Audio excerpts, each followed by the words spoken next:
the best solution to ease their life, to make them happier. And what keeps you going is that one customer smile, that one customer feedback on your system, or text that, hey, this is really cool, you really helped me, and that is what keeps you going. So you put out a fire and then you look out like for this one customer that says that this is good, and then when you find this one customer who says this is good, find this one customer, pick them out, start them, understand what did I do right for you to smile. What's going on, guys? Welcome back to another video. Today we have something super special. I have an interview with Isaya. So Isaya is, I can't even put into words to how amazing this person is. The level of impact, his heart, and the accomplishments that he has been able to achieve at the age of 28 is remarkable. Isaya is ranked as in the technology category, Forbes 30 under 30. For Africa, he's been given awards from the Queen of England and all kinds of amazing things that he has done.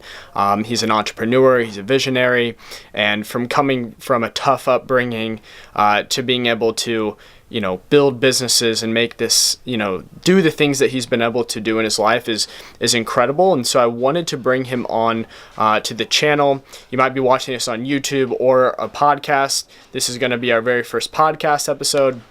But he's going to share his struggles and give you guys some advice as you're going through your entrepreneurship journey. I'm going to play a couple clips, like one of him getting the award from the Queen of England. Isaya Yunge from Tanzania.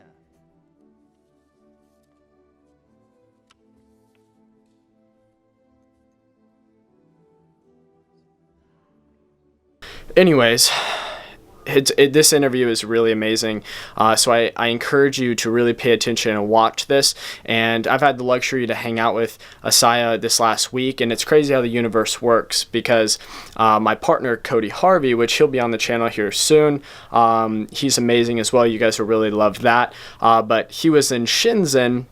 They took a flight to Shenzhen, China. He has a startup in the nicotine cessation space, and so he was working on that. And he met Isaya on the plane, and then they kicked it off so well that he flew here and has been staying here with us and been at our office for the last week. So have the luxury to spend a lot of time with him and really pick his brain. So I know you guys are going to enjoy this interview. So without further ado, if you aren't subscribed yet, please hit that subscribe button, turn on notifications, and comment down below. So let's jump right into the interview. What's going on, guys? Welcome back to another video. I'm super excited. This one's going to be a little bit different. It's going to be more so of an interview. I have Isaya here with me. Isaya, thank you so much. Today I'm bringing him on. He's doing some amazing things. He's Forbes 30 under 30 in Africa. You have a bunch of amazing awards that you've been given, and we got introduced from Cody, one of my partners, and you guys ran into each other in the airport. And so this last week I've been blessed to hear more of your story. Yeah. And for my audience, they're more so the 18 to 24-year-olds. And so I wanted to bring you on just to share some light and give them some advice on how they can go down their entrepreneurship journey. So just to kind of take a back step, I'd love for you just to kind of do a brief introduction of who it is you are and where you come from. Thanks for having me, Ayot, and I'm very happy to be here talking to your audience. So I'm from Tanzania, East Africa, and pretty much an entrepreneur. My journey has been really incredible and great from where I came from to where I am today.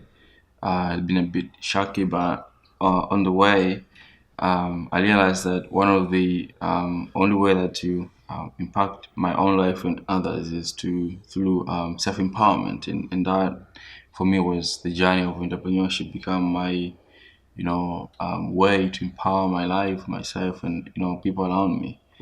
And I remember I had moments in my life that I had serious struggles, to be able to live, to even have a clear purpose of where my life is going and what it should look like. So briefly, I am an entrepreneur, and I pretty much work on the tech space in Africa. So my daily job is to see around problems in my community, in my country, and really try to find solution to solve those kind of challenges. And in the same journey, figure out how can I solve these challenges to the people that I see, and also be able to monetize that process. And that's pretty much my journey. Yeah, that's awesome. So I remember we were we all had dinner the other night, and you were talking a lot about, like, you were on a radio show at like 14 years old. And then, that situation where you went from doing, like, got to do that interview show, and then that led into like a bunch of other things where then, can you kind of talk about that from a young perspective? Where did you get your drive, and like, where do you see that problem to be able to do that radio show to speak out and educate people? So my early my childhood life was a bit tough and rough because of I really never had a strong family. So I was forced at some point to leave from one foster family to another, and in that process, experienced a lot of challenges that as a young person you face and pretty much was involved. I was street children in the street. I remember the time I got back to have a stable family life, where when somebody took me in, I realized that one of the things I should do with my life is actually to also reach out and help other street kids in the street. And so I started by actually working at an orphanage center, and I asked for a place to bring street kids. I just talk to them, just give them a place to pray, and just have access to that compound. And in my mind, I figure that most of street kids are misunderstood every day. That they're bad kids. They're stubborn, and they're not kids who should be around. And I wanted to change the narrative. I wanted to tell people that, hey, it's true that we as our children end up in the street and be street kids, but at the end of the day, we also want to live a family life. We deep down at the core of our heart, we desire to have a family reunion with our parents, and we want to live in that environment. But no one really cares to give us a voice to hear what is our what is our number one wish when our kids. It's just to have a family life, Yeah. So I realized to work with other kids to start what we call a Sautia Toto, which is a voice of the children. It's a radio show. And the purpose of the show was to bring on board street kids every Saturday for 30 minutes and just converse with them about, their struggle, their life on the street. And the purpose was families, to be able to hear what is in the mind of these street kids. What do they think about? Yeah. What are the challenges they're facing? What do they want to see in the community, around their lives, and that's for the purpose of the show, to empower street children and have their voice heard. Yeah. At the same time, to have families, those who have abandoned their children and let them go to the street, and just people who can maybe step up and just adopt these kids. But even neighbors who see someone trying to let their kids go on the street, to be more responsible and see how it is life to be in the street, and actually how can we make our communities safer without many kids ending up in the street. Yeah, no, that's amazing. And just like having them share those stories so people have that perspective, and going back to overall just shining light on a problem, because if people don't see the issue, then the problem doesn't really get solved. Definitely, So that's awesome. What was like the first big like business thing that you started where you were like, wow, that was like a big win? So remember when I was in high school in my city, there was no video theater or a movie theater, anything like that, right? Yeah. And I realized that there's so many young people, because there are like 4 or 5 universities, established, and there's a booming population of young people who want to go out on a Friday and Saturday and just have fun, just have activity, and where they go. Club only. We have clubs, enough clubs. To go to beaches, but I saw an opportunity to introduce a movie theater. So I went to this hotel, and one of the biggest hotel, and asked them, "Hey, I want to show movie theater in one of your conference room because it's not used most often on Friday, Saturday, and Sunday." And I put a proposal, and I said, like, give me a venue, give me your projectors, give me your speakers, and I'll give you 40% of my revenue, and I'll take 60%. Yeah. And because the venue was not used, and the manager see, oh yeah, we can make extra money from this business, and they gave me a venue. And all I did, I had to go on, Pirate Bay, download a bunch of good movies. I love it. And every Friday, I go to university, I release flyers. Yeah, there's gonna be a movie today, showing a movie, like in popcorns and stuff.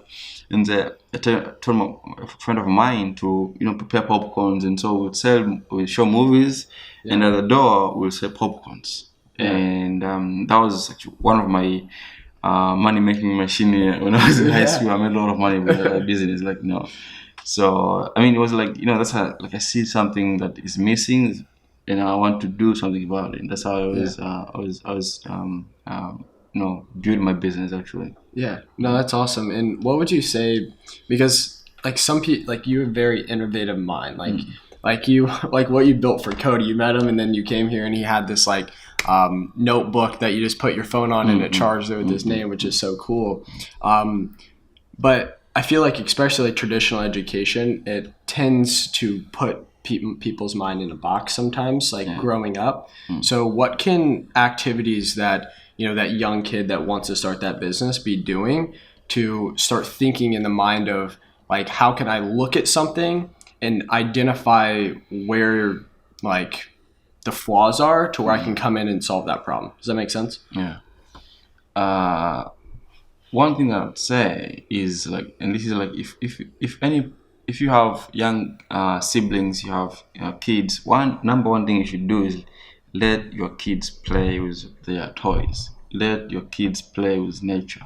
Just do that. Yeah. Because if I look back at my early childhood, I never really had really good education or exposure. But what I had is I was in the weird, I was my grandma sometimes, heading cows, heading goats, and just heading, going to the farm, and having relationship with nature, plants, and animals, it is so refreshing, so mind blowing to give you so much perspective as a young person, as a kid, and so for me,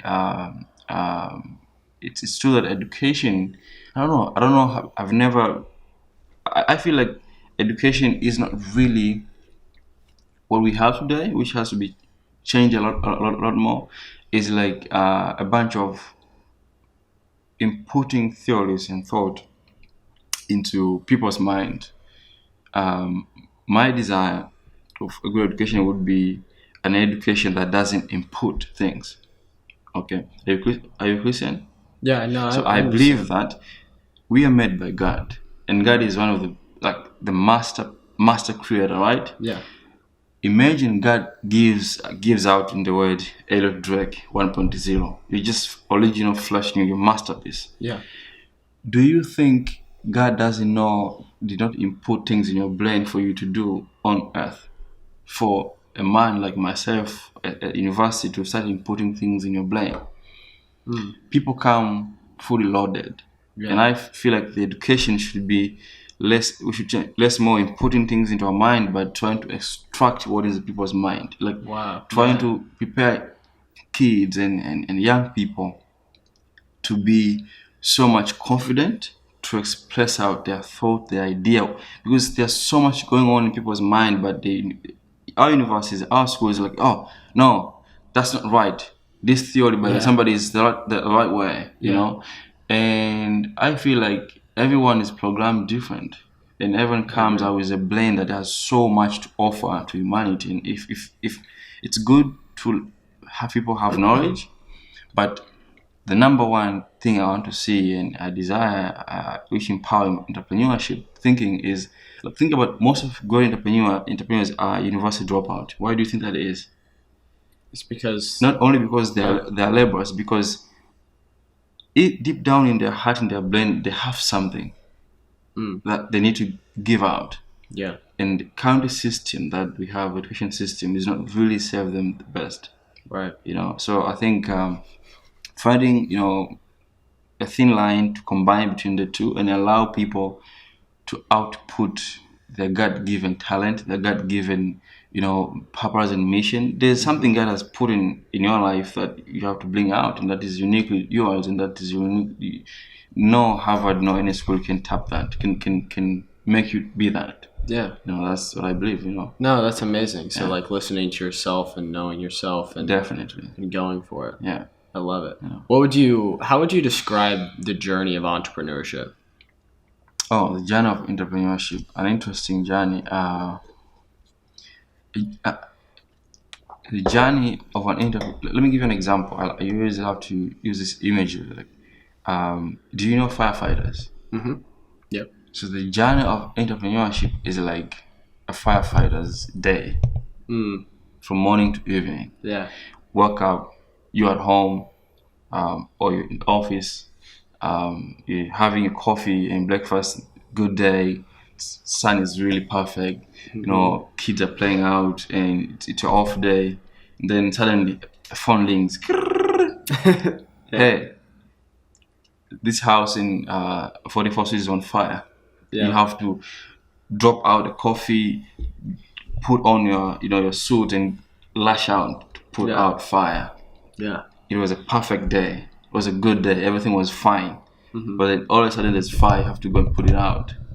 So entrepreneurship for me is this journey that had so many uncertainties and so fun, because like for me, what I enjoy is to discover mystery. I feel like there's so much glory to unlock something. Yeah. Like to figure out a pattern that people miss out in a business. Yeah. And that even if I don't make money, but for me it's so refreshing that I discovered this thing, or I unlock this kind of pattern.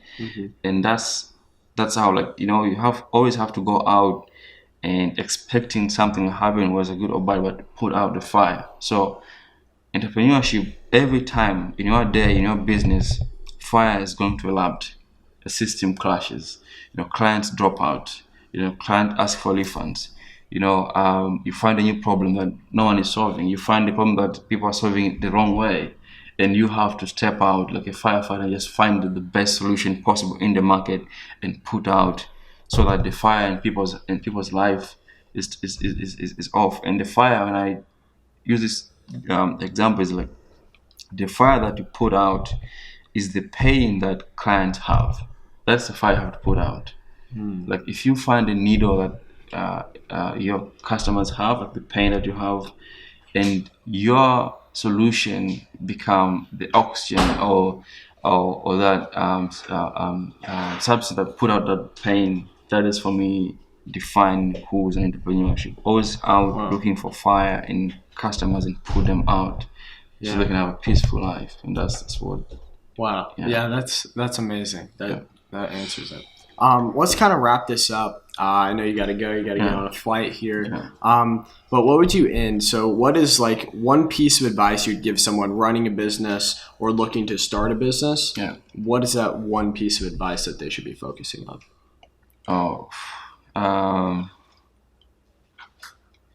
You don't know anything about entrepreneurship unless you are in the journey of entrepreneurship. It's like you have to believe that you got what it takes, that you see the right fire to put out, and dare and have faith and jump. And just have faith and jump into your journey. Go all in, build something. And plan A, jump in. Plan B, jump in. Yeah. Plan C, jump in. What I'm saying is find 1,000 or 10,000 ways to solve the same problem. You go jump in the first time, it doesn't work, don't fail, don't jump to the next thing. Calm down and say, maybe I solved this problem the wrong way.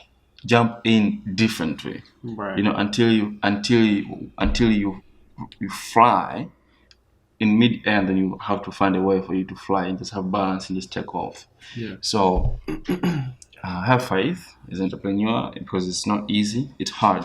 Entrepreneurship is hard. It's not easy. It's hard because you don't know what you're going to do tomorrow or today. So that's why I say have faith every day. Then you're on the right path because you've identified the right fire to put out. You've identified the right pain that your customer, your target have, and you're confident that you can offer the best solution to ease their life, to make them happier.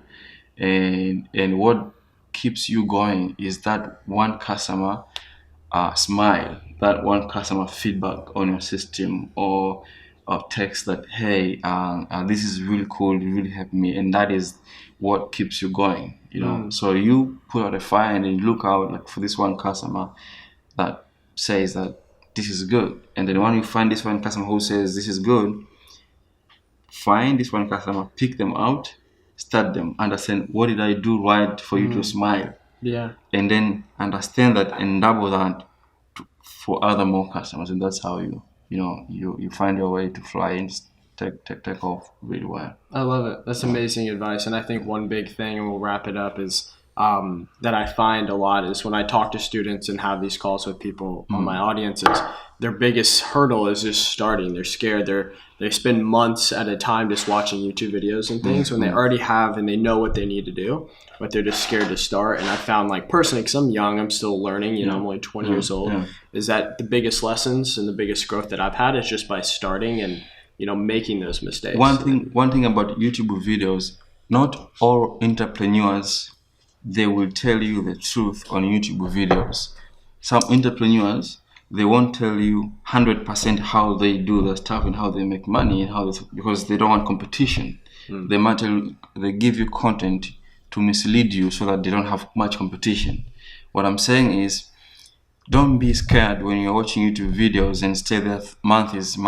Just find one person, two people, that one person encourages you, pushes you, just motivates you, and one person who gives you the nugget, the skills to go on. But the biggest learning I've realized is that learn why you are going process. So, like, I believe God blesses people, right? There's a blessing in our life from God, right?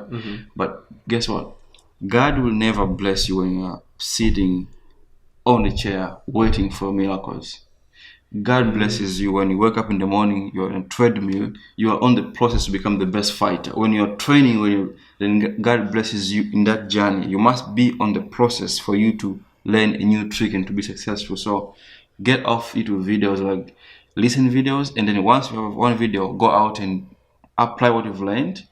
And then before you go to the next video, ask, did I utilize what I've learned in this video? You must always have one thing. Yesterday I was talking to Cody and he asked me, okay, you've read this book, what is the number one thing you've learned and you applied in your life? And you should always ask those questions. This video I've listened, what is the number one thing that today I have applied from Edit Drugs channel? You must listen and go out, apply only one thing, and then go to the next video. If you are listening video and you're not applying, get out. Get off. Don't even bother. You're wasting time. That's awesome. Amazing advice. So thank you so much again for being on the channel. Everyone, if you have not subscribed already, also, subscribe, turn on notifications, and then also comment down below what you think. I'll also put Isaya's social media info down below in the description. You guys should go check out his stuff. And once again, thank you so much for being on the channel. I'll see you next week.